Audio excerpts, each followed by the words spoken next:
안녕하세요, 제임스입니다.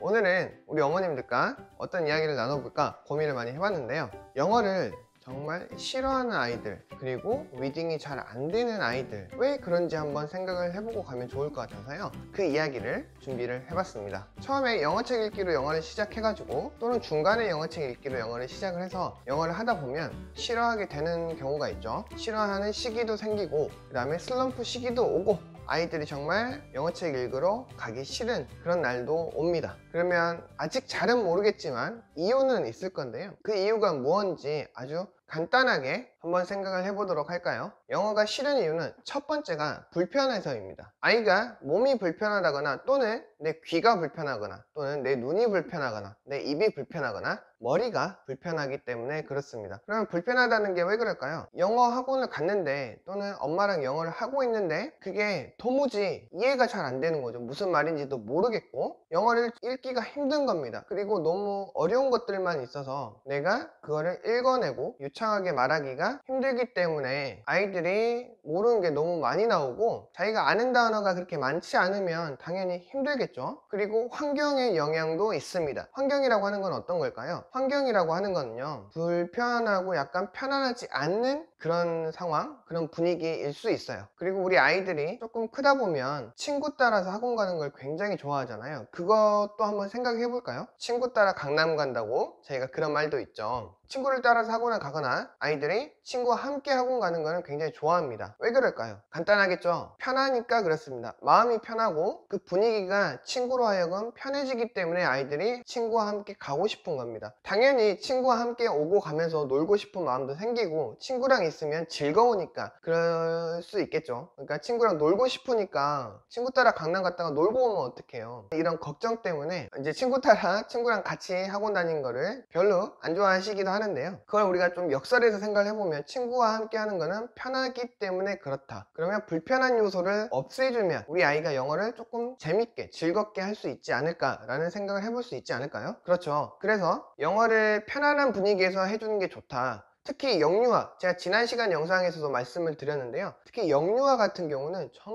정말 편안한 분위기에서 아이들이 영어를 시작할 수 있게 분위기를 만들어 줘야 됩니다. 그래도 아이들이 좀 커나가면서 1학년, 2학년, 3학년, 5학년 중학생이 되더라도 마찬가지예요. 약간 이제 사춘기가 지나고 나서는 조금 학습 환경이 바뀌어도 괜찮긴 한데요, 왜냐면 자발적 동기가 생길 수 있기 때문에. 근데 아주 어린 친구들, 킨더나 초등학교 저학년들 같은 경우는 첫 번째로 불편한 게 없어야 됩니다. 불편하지 않으려면 첫 번째, 영어의 소리에 적응이 필요합니다. 영어를 내가 듣고 그 소리가 어떤 이미지를 가지고 있는지 내 머릿속에서 떠올라야 되고요, 그 소리가 어떤 글자로 쓰여 있는지가 아이들이 알 수 있어야지 이 영어가 재밌어져요. 철자가 이제 어떻게 소리 나는지 보기만 하면 내 머릿속에서 그 사운드가 들리고요, 그 사운드가 내 머릿속에서 들리면서 이미지가 떠오르고, 이런 과정이 있어야지 아이가 영어가 즐거워질 수가 있습니다. 그러니까 불편하지 않기 위해서, 아이들 편안하게 해주기 위해서는 첫 번째로 중요한 게 소리의 적응이고요, 두 번째로 중요한 거는 컴프레hension이 잘 돼 있어야 돼요. 아이가 컴프레hension이 잘 돼 있어야 하는데요, 그 컴프레hension이 된다는 게 꼭 한글로 바꿔서 컴프레hension이 된다는 그런 맥락은 아닙니다. 그러니까 처음에 제가 아이들과 공부를 할 때 뜻에, 의미에 중점을 두지 않는 이유가 왜 그러냐면, 소리에 적응이 되고 그 다음에 이미지상이 만들어지고, 그 이미지가 만들어진 다음에는 그 철자가 어떻게 쓰여 있는지도 내 머릿속에서 그려지게 되고요,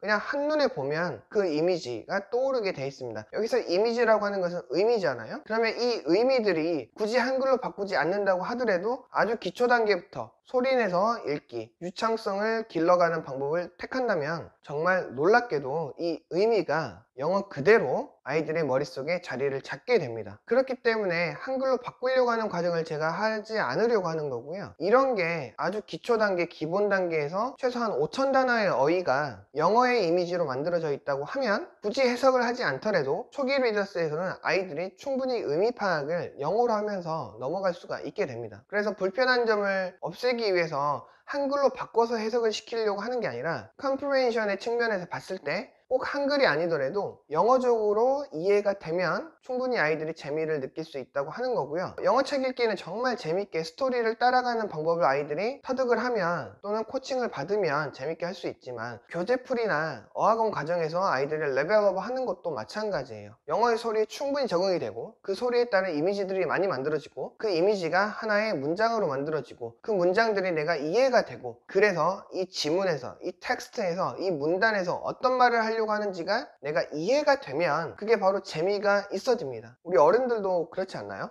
우리 어른들도 똑같습니다. 뭔가를 배울 때 찾아보기도 하고 배우러 다니기도 하잖아요. 그러면 배우기 시작했을 때 내가 그거를 손으로 하거나 내 몸을 움직여서 하거나 하더라도 어떻게 그게 되는지가 내가 이해가 되면 그게 어느 순간 탁 풀립니다. 손으로 하거나 몸으로 하거나 머리로 하거나 말로 하거나 뭔가 배워서 내가 그거를 따라하려고 하고 내 것으로 만들려고 하는 과정에서 꼭 하수구가 막힌 것처럼 뭔가 꽉 막히고 답답한 기분이 드신 경우가 있을 거예요. 그때 뻥 뚫어주는 게 어떤 순간이죠? 내가 그게 이해가 됐을 때입니다. 이해가 된다고 하면 그때 바로 비로소 내가 재미가 생기기 때문에 그게 계속 꾸준하게 단계를 높여가며 할 수가 있게 되는 겁니다. 예를 들면 그런 경우가 한 번 있었는데요. 초등학교 4학년 정도 되는 남자아이가 제임스 리딩에 왔는데요. 아이가 정말 명석해요. 누가 봐도 잘 할 것 같고 잘 따라 해줄 것 같은 아이예요. 근데 퀴즈만 보면 페일이 자꾸 나는 거예요. 그래서 왜 그럴까? 근데 하나하나 뜯어서 보면은 한 문장씩 해석을 시켜보면 그렇게 못하는 편도 아니에요. 근데 이 아이한테 읽기를 시켜보니까 아이가 읽는 게 정말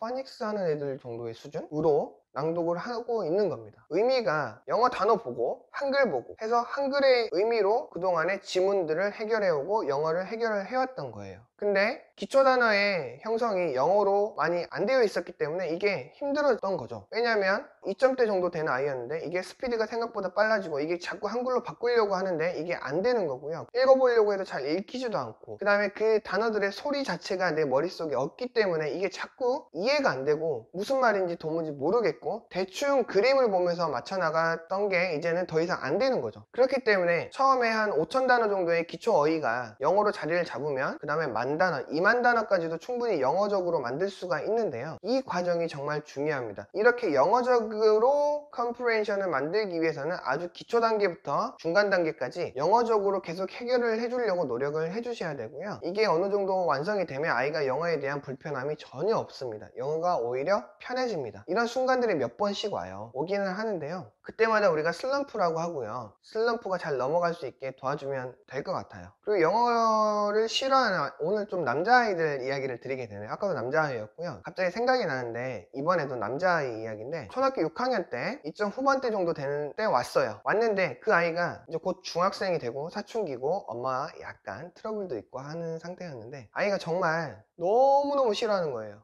책만 보면 졸고 숙제를 내줘도 숙제도 안 해오고 이런 시기가 있었습니다. 근데 지금은 4점대 챕터북도 정말 잘 읽고 있거든요. 그 아이가 지금 1년 반 정도 된 것 같아요. 근데 그 아이 같은 경우는 어떤 문제가 있었냐면 아이가 읽어내는 건 잘 읽어내는데 표현이 전혀 안 되는 거예요. 한번 써볼까 라고 했을 때 영어의 문장을 단 한 문장도 아이가 못 쓰는 겁니다. 근데 신기한 게 이거를 읽으면 무슨 말인 줄은 알아요. 그러니까 이거는 어떤 문제가 있었던 거죠? 내가 의미적으로 이해는 되는데 이거를 내 걸로 만들어서 아웃풋을 거의 못했기 때문에 스토리를 쌓아서 내 머릿속에 저장을 해서 가야 되는데 이 저장하는 방법에 있어서 아이가 약간 힘들었던 거죠. 뭐 아이가 기억력이 부족하다거나 그런 상태는 아니고요. 영어의 스토리들이 계속 쌓여가는데 이게 이제 저희가 뭔가를 기억하려면 어떻게 하죠? 딱 보고 기억하는 것도 있지만 기억을 하기 위해서는 아 무슨 일이 있었지? 그래서 어떻게 됐더라? 이렇게 내 머릿속에 어느 정도 정리를 해서 가는 시간이 필요하잖아요. 그런 과정도 필요하고요. 그런 과정이 바로 아웃풋과 관련이 되는데요. 이 아웃풋이 전혀 안 되는 아이들, 그 다음에 라이팅, 그러니까 어느 정도 영어책을 읽었는데 단문장 쓰는 것 또는 서머리가 전혀 안 되는 경우도 있어요. 그런 경우에는 아이가 저장하는 방법을 아직 못 배웠구나 라고 생각을 해주고 그거에 대해서 계속 저장할 수 있는 방법을 알려주면 됩니다. 그래서 리더스를 읽을 때 아이와 함께 스토리를 큰 부분으로 조금 잘라 가지고요, 그 자른 부분을 조금씩 요약을 해서 그걸 한 번에 합쳐서 퀴즈를 보기 전에 그걸 한번 읽고 또는 한 번 더 리마인드 하고 퀴즈를 볼 수 있게 만들어줬고요. 한 권의 책의 스토리를 기억을 하고 아웃풋을 하는 방법을 알려주면서 했던 경우도 있습니다. 아이들이 싫어하는 이유는 시기별로 있고 학년별로 있고 아이들마다 다른 이유가 있고, 하지만 가장 중요한 거는 아이가 불편한 점이 무엇인지를 찾아서 그 불편함을 없애서 편안한 상태로 좀 만들어줘야지 잘할 수 있는 아이가 되고 영어를 좋아하는 아이가 될 수 있다는 그런 이야기를 오늘 어머님들께 드렸습니다. 그러면 오늘의 이야기는 여기서 마치도록 하고요. 항상 궁금하신 사항은 인스타그램 DM이나 네일 블로그 또는 유튜브 댓글로 남겨주시면 제가 정성스럽게 준비해서 알려드리도록 하겠습니다. 그리고 좋아요와 구독 부탁드리겠습니다. 영어 원서 리딩 교육 11년의 경험을 들려드립니다. 제임스 리딩 투게더. 오늘도 우리 아이들과 함께 리딩 투게더 하실까요? 감사합니다. 바이바이. 또 뵐게요.